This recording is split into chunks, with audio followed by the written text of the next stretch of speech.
Les prometimos que íbamos a hablar con Nicolás Massot, que ya está en contacto con nosotros. Nicolás, buenas noches. ¿Qué tal, Iván? Buenas noches y un saludo a todos y todas en el piso. Perdón por no poder acompañarlos, que era la idea. No, por favor, agradecemos el contacto, aunque sea de manera virtual.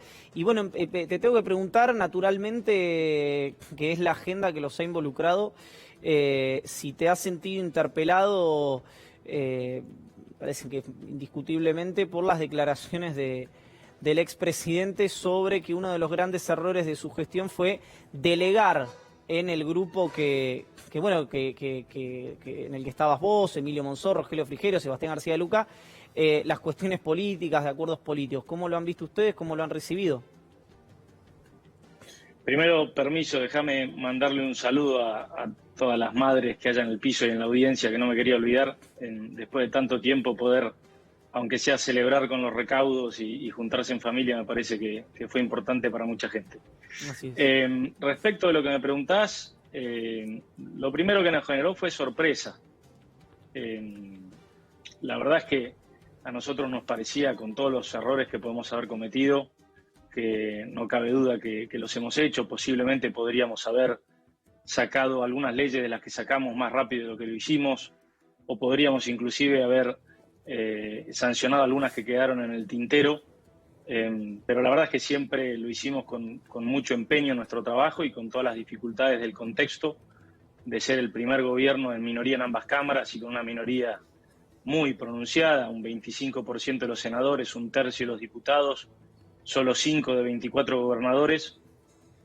Y digo sorpresa porque la verdad es que recordábamos, sobre todo en los primeros años, elogios del propio Macri, principalmente para Rogelio. Me acuerdo que siempre destacaba que era el ministro más presente en los medios y en la defensa de la gestión.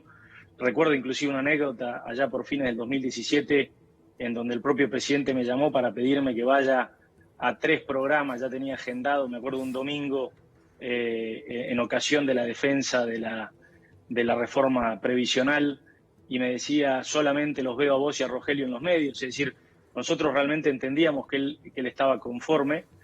Tal vez, posiblemente, debo reconocer que como nosotros empezamos la autocrítica cuando estábamos en el gobierno, no 10 meses más tarde de haber perdido, sino unos meses más tarde de haber ganado, y la empezamos porque sentíamos que habíamos abandonado el espíritu original con el cual habíamos llegado al poder, ese espíritu de unidad de los argentinos, que había sido una de nuestras principales promesas, y unidad de los argentinos reflejada en una construcción electoral muy amplia, muy diversa, en donde se escuchaban todas las voces, y sentimos que unos meses después de llegado al poder, el Poder Ejecutivo sobre todo empezó a girar en sí mismo, con actitudes muy autorreferenciales y con algo de prejuicio con el peronismo y con la oposición en general.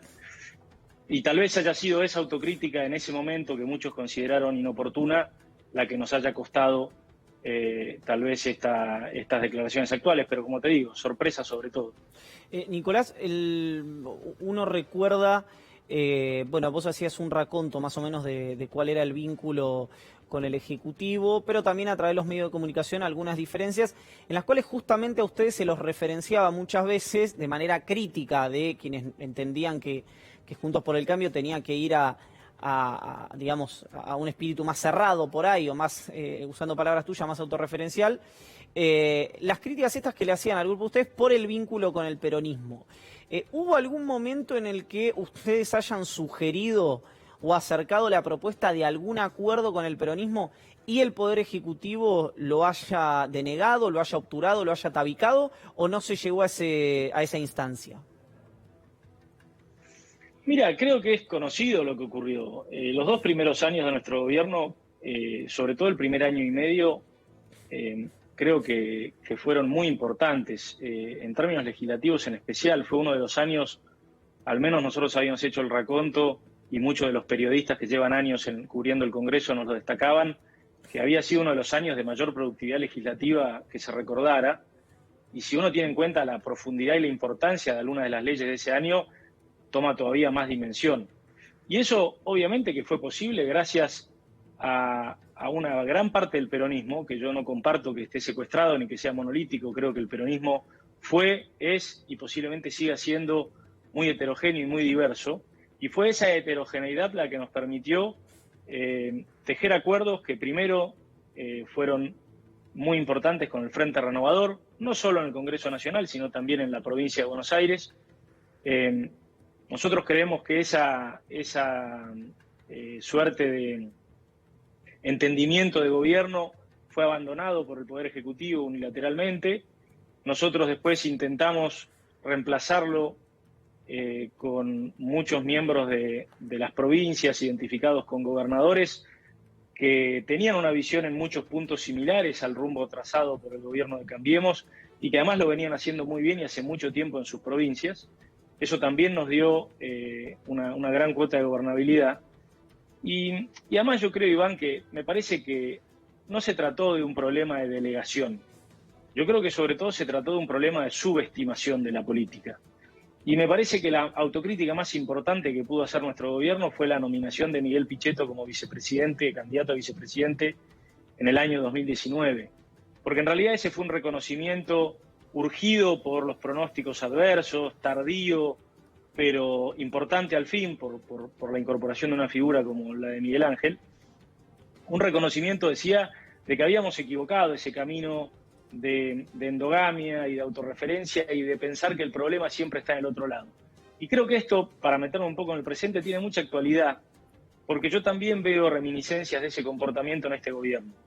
Y creo que es muy importante que nosotros continuemos la autocrítica que inició el expresidente, y a mí me parece valiosa, pero entiendo que también es importante que como clase dirigente reaccionemos y entendamos que tenemos que cortar con esta idea de que siempre el problema es el otro. Nosotros, con Emilio, con Rogelio, siempre entendimos, y tal vez me culpo de no haber sido persuasivos con otros de nuestro gobierno, de que en el otro hay muchas más soluciones que inconvenientes, sin perder nuestras identidades. Representamos cuestiones y valores diferentes, eso está claro, en muchos temas, pero hay mucha gente, muchísimos dirigentes en el peronismo, en Cambiemos también, que comparten una prioridad, que es resolver los problemas de la clase media argentina, que está en franca decadencia, es resolver los problemas más urgentes, cómo volvemos a clase, mucho más importante resolver cómo volvemos a clase y cómo le damos legitimidad desde la oposición nosotros también, que las opiniones de un expresidente o de un exdiputado como yo. Nicolás, te pregunto, bueno, acabas de mencionar tu rol como diputado nacional. Macri en el reportaje hizo referencia, no recuerdo el textual, pero fue muy comentado, a que el kirchnerismo aprobaba presupuestos que, digamos, encarecían muchísimo, subían muchísimo el gasto, y eso implicó que la finanza del Estado Nacional, en la matriz que había pensado el equipo económico del expresidente, se viera afectada y por eso, bueno, se derivó a la toma de deuda y a otros instrumentos financieros. ¿Vos qué recordás de esa etapa? ¿Recordás que fue así? ¿Recordás alguna cuestión distinta? ¿Qué es lo que recordás? No me quiero equivocar. Yo creería que de los 4 presupuestos que nos tocó proponer y llevar al Congreso, creería que el bloque del Frente para la Victoria no votó positivamente ninguno. Me parece que en alguna ocasión puede ser que se hayan abstenido, pero creo recordar que en general votaban en contra del presupuesto que finalmente se sancionaba. Y nosotros lográbamos sancionarlo yo no quiero ser reiterativo, un poco te lo mencionaba antes, en los primeros casos, sobre todo en el del 2016, con un acompañamiento importante del Frente Renovador, y en los posteriores con un acompañamiento importante del bloque justicialista, que en el Senado representaba Miguel Pichetto, y en la Cámara de Diputados primero Oscar Romero y después Pablo Cosiner.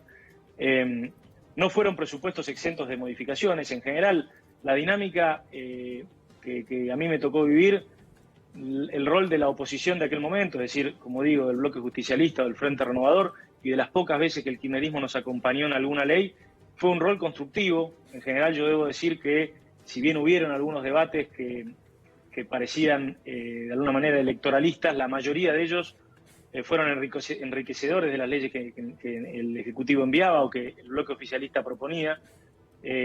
Durante mucho tiempo se creó una mesa de trabajo que insisto, no lo digo yo, muchos legisladores de mucho tiempo y periodistas de muchas décadas en el Congreso destacaban, mesas de trabajo interpartidarias que realmente con mucha honestidad intelectual, enriquecían las leyes, y puede ser que en alguna ocasión el déficit, si se quiere, el déficit fiscal proyectado por el gobierno haya sido incrementado en algunas décimas del producto en el Congreso, pero no recuerdo que nunca haya sido una cuestión demasiado significativa y en general, a grandes rasgos, los presupuestos que el Ejecutivo enviaba eran muy parecidos a los que se terminaban sancionando. De vuelta, por la responsabilidad de una gran parte del peronismo que, insisto, no es monolítico, es heterogéneo, es diverso, y los contrafácticos nunca son bienvenidos, pero posiblemente si nosotros hubiéramos entendido esa heterogeneidad y hubiéramos planteado, tal vez en el 2017, después de ganar la segunda elección al hilo, una ampliación de la base de sustentación política, como lo hicimos tarde y apurados con Pichetto en el 2019, y lo hubiéramos hecho unos años antes, tal vez las cosas hubieran sido distintas, pero insisto con algo, Iván, me parece que la autocrítica solo sirve si mejoramos hacia adelante, y creo que esta autocrítica puede servirle también al gobierno para no repetir algunos de los errores que nosotros cometimos. Te pregunto la última breve, Nicolás, porque mencionás algunas consideraciones respecto al peronismo que no tienen otros representantes de Juntos por el Cambio. Bueno, el expresidente dijo que es un partido que hoy representa a los que no trabajan y Alfredo Cornejo fue un poco más allá, habló de que representa hoy a un sector parasitario que vive de los que producen riqueza. ¿Compartís, no compartís y en tal caso por qué? No, la verdad es que no, me parece que estamos en un momento demasiado sensible de la realidad argentina, de la realidad de la gente angustiada por la muerte de familiares, angustiada por la distancia que impone la cuarentena, angustiada por la pérdida de empleo, por la pérdida de ingresos, por el no comienzo de las clases y la preocupación por la educación de sus hijos, como para continuar con la política de la descalificación. Y además creo que no son pocos los peronistas de pura cepa dentro de Juntos para el Cambio. No quiero simplemente nombrarlos a Emilio Monzó y a Rogelio Frigerio, pero se me ocurre pensar en Diego Santilli, en Cristian Ritondo, en el propio Miguel Ángel Pichetto. Me parece que son figuras de suma importancia de Juntos para el Cambio, que no perdieron su identidad peronista y que son un claro contraejemplo de estas declaraciones. Nicolás, gracias por el contacto y por el tiempo. Ojalá ande todo muy bien, de veras. Muchas gracias a ustedes, un saludo. Nicolás Massot respondiendo, bueno, algunas consideraciones que había hecho el expresidente y también cuestiones de la agenda pública a nivel nacional. Hacemos una pausa muy pero muy cortita. Al regreso